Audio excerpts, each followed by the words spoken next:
ஏசையா வந்து நல்ல வார்த்தை பேசிட்டு போறாரு நினைச்சா ஏசையா வந்து முடிஞ்சது கதைன்னு சொல்லி பேசிட்டு போறாரு. So he was kind of like really sad, and he is now looking at God.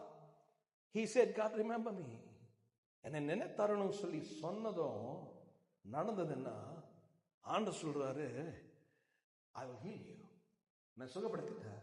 அது மட்டும் இல்ல, I'm giving you 15 more years. அது மட்டும் இல்ல, it goes on to say, I will deliver you and this city from the hands of the king of Assyria. அசிரியர்கள் அப்படின்னா உன்னுடைய எதிரிகளின் கையிலிருந்து உன்னையும் இந்த தேசத்தையும் நான் விடுதலை ஆக்குவேன். Come on, people of God, I will defend in the city, I will defend for my own sake and the sake of my servant David. இந்த பட்டணத்தை, இந்த இடத்தை நான் பாதுகாத்துக் கொள்வேன். The first thing that happens, முதல் காரியம் நடப்பது என்னவென்றால், God changes the plan. You can sit down here and think your life is over. No, my God has a plan for you. என் ஆண்டவருக்கு உன்னை குறித்து ஒரு திட்டம் உண்டு. He can add 15 years just like that. 15 வருடங்கள் அப்படியே கூட்டி கொடுக்க என் ஆண்டவரால முடியும். God is able to do new decisions. புது தீர்மானங்களை ஆண்டவர் எடுத்தார்.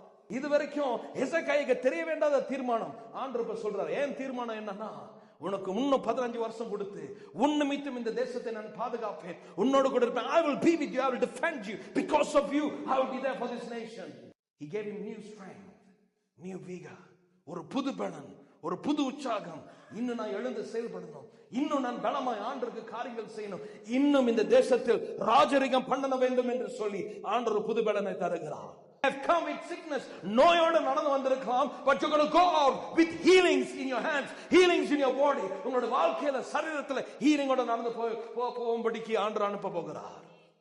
You may have come saying this is the end of my life, என் வாழ்க்கையின் முடிவு இதுவே அப்படி நடந்து வந்திருக்கலாம். I have a good news to tell you. உங்களுக்கு ஒரு புது நற்செய்தியை கொண்டு சொல்கிறேன்.